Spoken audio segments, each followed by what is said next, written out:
이사야서 31장 말씀을 함께 읽었습니다. 우리가 어제 읽었던 30장의 말씀과 비슷한 말씀이 또다시 이어짐을 우리가 확인할 수 있겠습니다. 당시에 상황이 어떤 상황이었는가 우리가 먼저 생각해 보면 북쪽에 위치하고 있었던 아수르 제국이 남쪽으로 계속 침략 전쟁을 벌여오고 있는 상황이었습니다. 그래서 북이스라엘 나라의 패망, 그리고 그 이후에 남유다를 또 역시 패망시키려고 하는 그런 위협이 유다에게 다가오게 됩니다. 그래서 유다는 이제는 안 되겠다 싶어서 어디를 바라보냐면 남쪽에 있는 오랜 역사 속에서 강대국으로 자처했던 이 애굽 나라를 바라보고 우려하는 태도를 갖게 된 겁니다. 하나님께서는 선지자 이사야를 통해서 이 유다가 애굽 나라를 의지하는 것이 헛된 일이다. 그것은 그들에게 아무런 도움이 되지 못한다 하는 사실을 말씀하시고 있는 내용이 되겠습니다. 우리가 어제 읽었던 30장 1절부터 7절에서 하나님께서 이사야 통해서 말씀하시기를 애굽의 도움이 무익하고 헛될 것이다 라고 말씀을 하셨고, 우리가 그들이 의뢰하는 이 애굽으로 인해서 오히려 수치와 수욕을 겪게 되리라 하는 말씀을 주신 바가 있었습니다. 오늘 우리가 읽는 31장 1절로 3절에서도 그와 같은 말씀을 또다시 전달해 주셨어요. 1절에 보면 도움을 구하러 애굽으로 내려가는 자들은 화 있을진저, 그들은 말을 의지하며 병거의 많음과 마병의 심히 강함을 의지한다. 군사력을 의지한다 하는 그 말을 이렇게 비유적으로 표현한 겁니다. 말과 병기의 많음, 마병의 심히 강함, 이것을 의지한다는 겁니다. 그러나 무엇은 의지하지 않느냐? 이스라엘의 거룩하신 이를 앙모하지 아니하며 여호와를 구하지 아니한다. 이렇게 표현했습니다.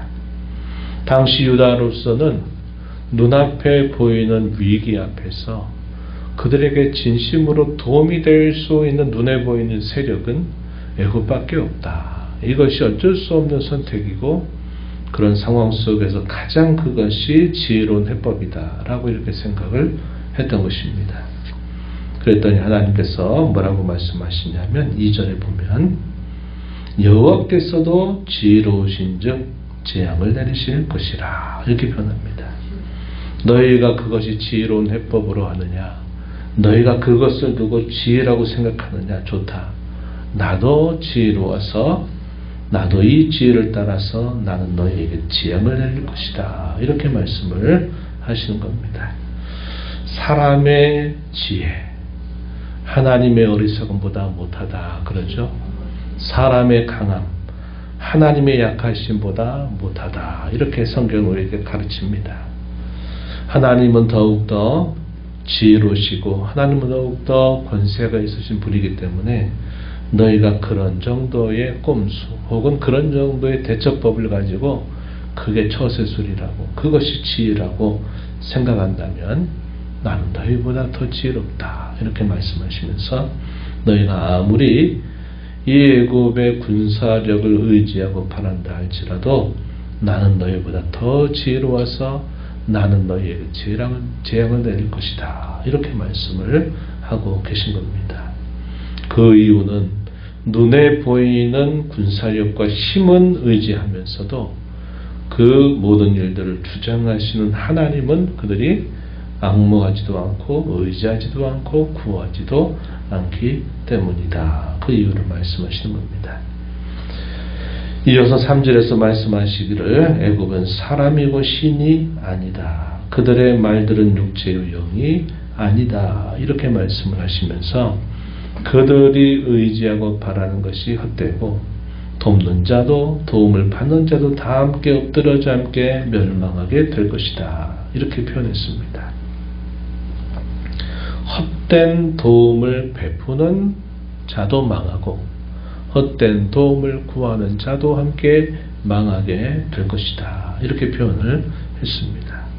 그러면서 또 하나의 반전적인 말씀이 소개가 되는데, 그것이 뭐냐면 하나님이 선문을 어떻게 대하시느냐 할 때, 하나님은 그 백성들을 위해서 하나님은 싸우시는 분이다 하는 말씀을 하십니다. 4절에 보면 만군의 여호와가 강림하여 시온산과 그 언덕에서 싸울 것이다.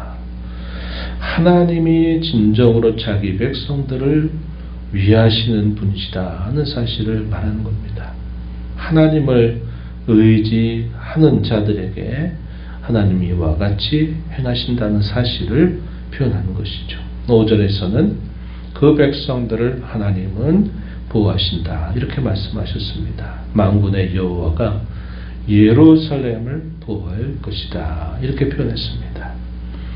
하나님의 도움과 하나님의 보호는 언제나 자기 백성들과 함께하고 있다 하는 사실을 말씀하시면서, 왜 그 하나님을 외면하고 다른 눈에 보이는 것들을 바라고 의지하는지 하나님 그 백성들의 마음, 그들의 모습을 책망하시는 것을 우리가 알게 되는 겁니다. 여호와 하나님께서 뭐라고 말씀하시느냐, 이제라도 돌아오기를 그들에게 말씀하고 계시다 하는 것입니다. 6절 말씀을 가서 보시면, 이스라엘 자손들아 너희는 심히 거역하던 자들에게로 돌아오라.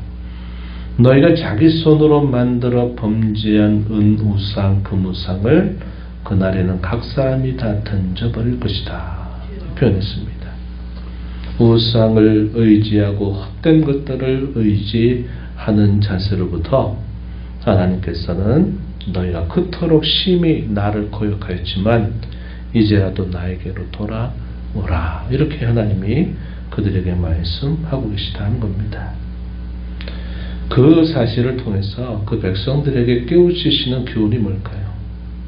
누가 너희를 괴롭히고 누가 너희에게 대적이 되느냐 하는 것이 중요한 문제가 아니라, 더 중요한 것은 나와의 관계다 하는 사실을 밝혀주고 있다는 겁니다.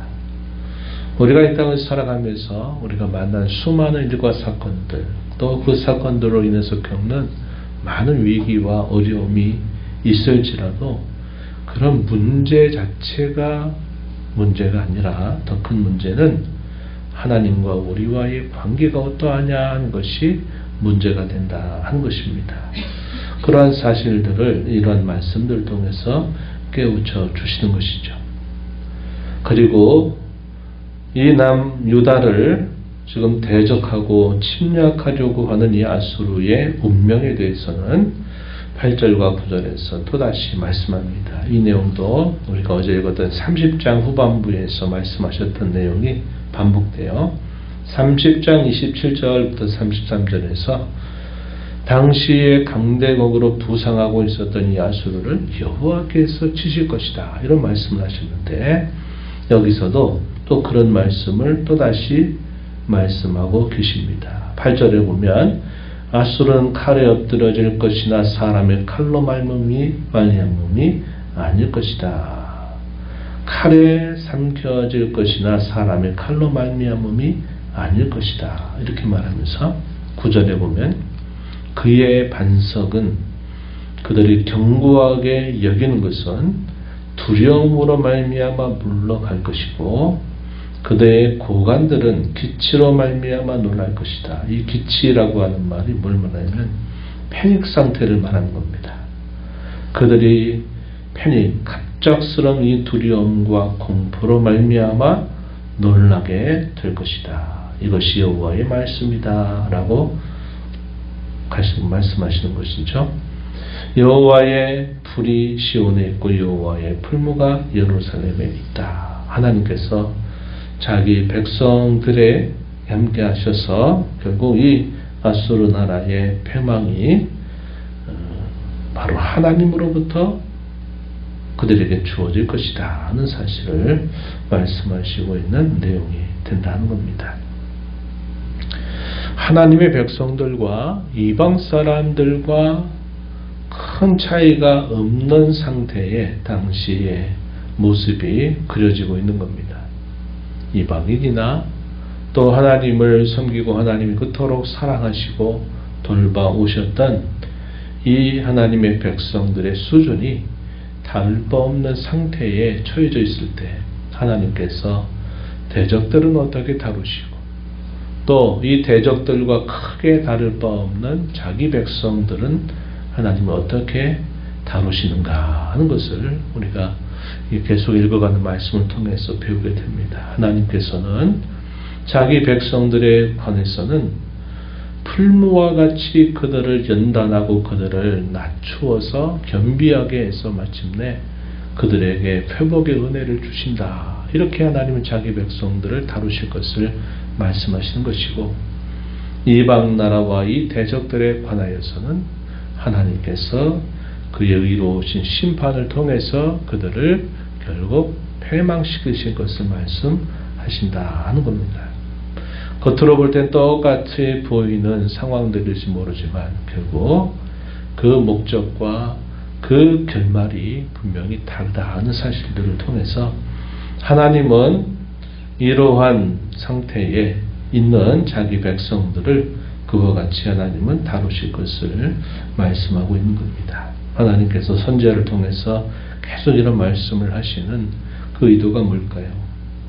도움이 되지 못할 다른 어떤 것들을 바라고 의뢰하지 말 것이라는 겁니다. 그들의 진정한 피난처와 도움이 되시는 하나님께로 돌아오고 그 하나님을 의지하는 것이 하나님의 백성들이 살아갈 길이다 하는 사실을 이 말씀을 통해서 가르쳐 줍니다. 오늘도 우리가 살아가는 이 세상 속에서 우리가 항상 눈에 보이고 실제적인 도움이 되리라고 하는 것들을 우리가 찾고 바라다가 안 되면 하나님을 찾는 자세가 아니라 모든 일들 속에서 먼저 하나님을 의뢰하고 찾고 그분의 도움을 구하면서 하나님을 의지하고 의지하는 백성에게 베푸시는 하나님의 구원의 손길을 경험하면서 우리는 매일매일 살아가야 되겠다 하는 것입니다. 이러한 교훈들을 마음에 새기면서 받은 말씀 붙들고 또 남은 삶을 주 앞에 살아가는 저와 여러분 모두가 되기를 바랍니다. 하나님 아버지 감사합니다. 이 새벽 시간에도 저희들을 깨워주시고 오늘도 주 앞에 불러주셔서 주의 말씀을 함께 읽게 하시고 그 말씀을 통해 오늘도 여전히 저희들에게 교훈을 주심을 감사합니다.